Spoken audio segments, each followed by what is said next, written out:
Bismillahirrahmanirrahim. Assalamualaikum warahmatullahi wabarakatuh. Kembali lagi di video pembelajaran kimia mudah, insyaallah kalian pasti bisa. Baik, di video pembelajaran kali ini kita akan belajar tentang materi selanjutnya, ikatan kimia, yaitu adalah ikatan kovalen. Pada video sebelumnya kita sudah membahas tentang ikatan ion. Jadi ikatan ion itu terjadi antara unsur logam dengan unsur non logam. Selanjutnya bisa dikatakan ikatan ion itu adalah adanya serah terima elektron. Nah, apa sih sebenarnya perbedaan dengan ikatan kovalen? Jadi ada perbedaan pastinya ya. Bagaimana dia berikatan? Oke, langsung saja kita mulai video pembelajaran. Apa sih sebenarnya ikatan kovalen? Jadi ikatan kovalen itu adalah ikatan yang terbentuk karena pemakaian elektron bersama.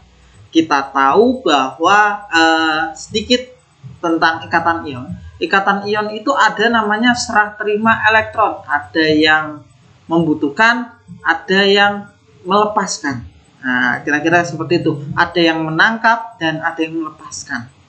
Itu kalau di dalam ikatan ion. Nah, di dalam ikatan kovalen ternyata ion ini dipakai bersama-sama untuk mencapai yang dinamakan dengan kestabilan elektron. Memenuhi, kita ingat bahwa kestabilan elektron dia memenuhi kaidah duplet atau elektron valensinya berjumlah 2 atau oktet, di mana konfigurasi elektron atau elektron valensinya itu adalah 8. Nah, terus bagaimana jika satunya tidak ada namanya serah terima?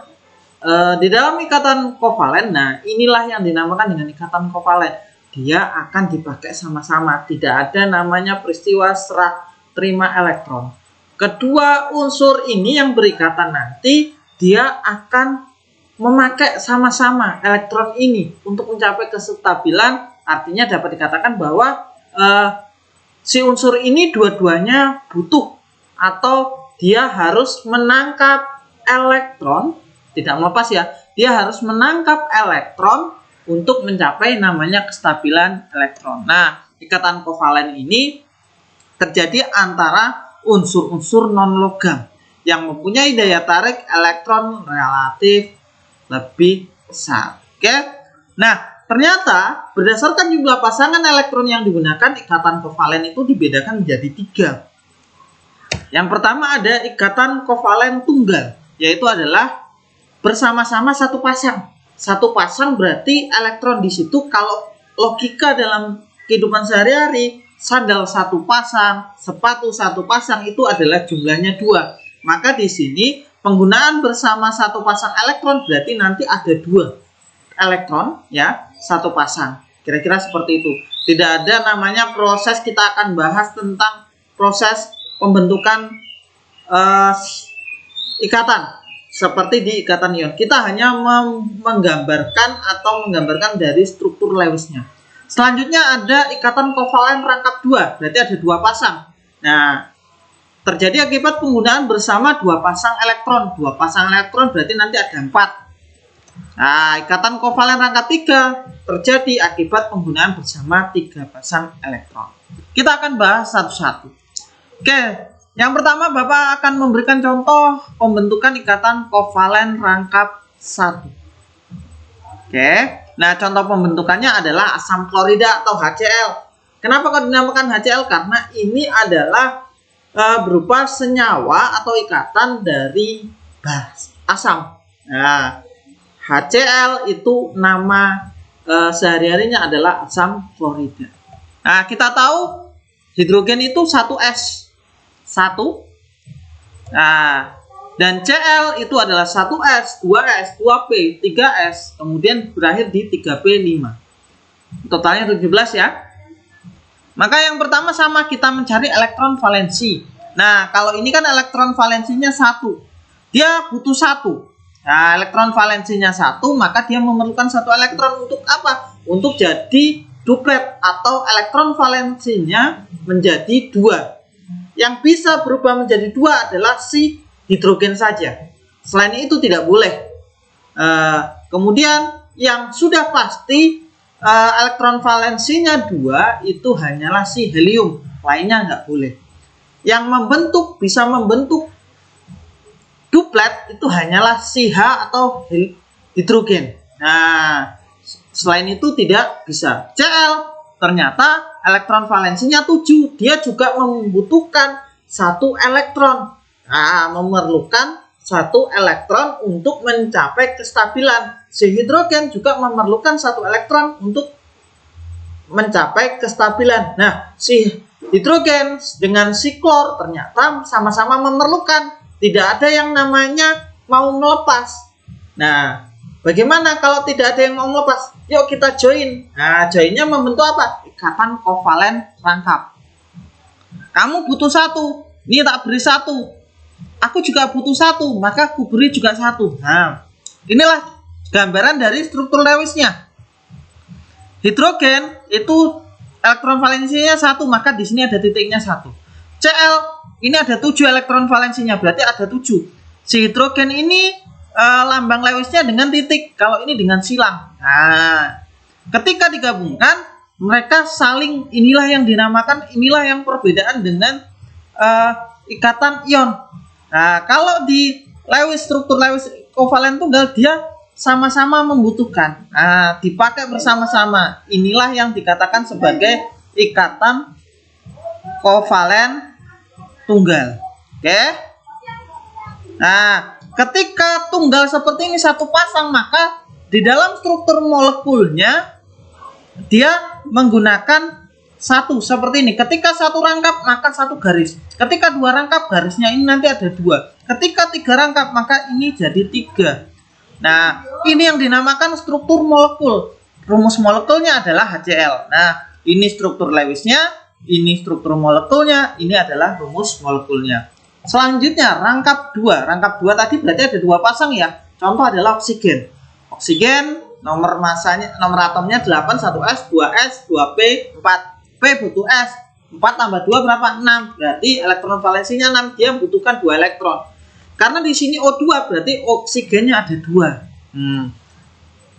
Kenapa dikatakan rangkap 2? Nih, ini kan elektron valensinya 6. Ini 6 titik, ini menggunakan tanda kali.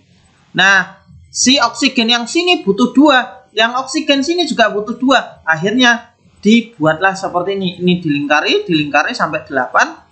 Yang di dalam sini ini jumlahnya 8. Yang di sini jumlahnya juga 8. Setiap satu ada satu titik dan satu silang, itu satu garis. Satu titik, satu silang, satu garis. Yang di sini ada berapa? 2 garis. Berarti O dengan O, maka garisnya ada 2. Ini namanya adalah struktur molekulnya. Kalau ini rumus molekulnya adalah O2 atau yang kita sebut dengan oksigen. Oke, selanjutnya yang terakhir adalah ikatan kovalen rangkap 3. Berarti kalau gampangnya rangkap 1 itu dia memerlukan 1 elektron untuk stabil. Kovalen rangkap 2 dia membutuhkan 2 elektron untuk stabil. Nah, kovalen rangkap 3 dia membutuhkan 3 elektron untuk mencapai kestabilan. Contohnya adalah N2 atau nitrogen. Nah, ini berapa elektron valensinya? 3 tambah 2, 5. Berarti dia butuh berapa? 5. Butuh berapa lagi supaya mencapai kaidah oktet atau duplet?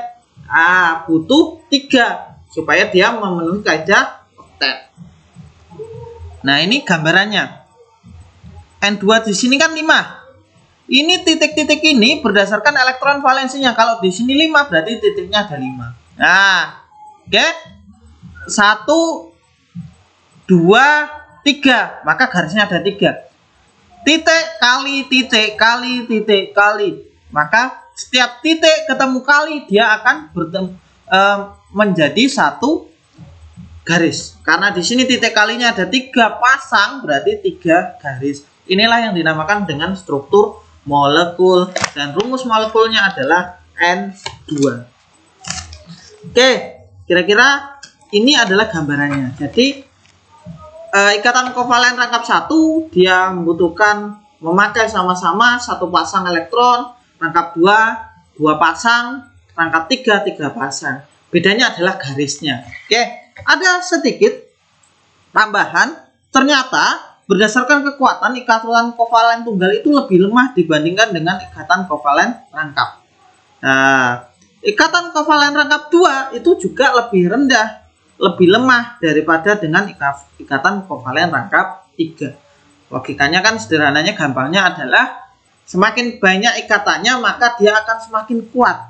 Nah, ikatan dengan rangkap 1, rangkap 2, rangkap 3 kuat mana? Pasti kuatan yang ada di rangkap 3. Oke? Nah, terus energi ikatan itu adalah energi yang diperlukan untuk memutuskan ikatan. Yang paling besar energi ikatannya adalah si rangkap 3. Karena dia tahu tadi dia besar. Kenapa? Karena rangkap ikatannya adalah berupa rangkap 3. Semakin kuat rangkapannya, maka energi untuk melepaskannya juga akan semakin besar. Kira-kira seperti itu pembahasan Bapak tentang ikatan kovalen rangkap 1, rangkap 2, rangkap 3. Nanti ada namanya ikatan kovalen koordinasi. Kita akan bahas di materi selanjutnya, di video selanjutnya.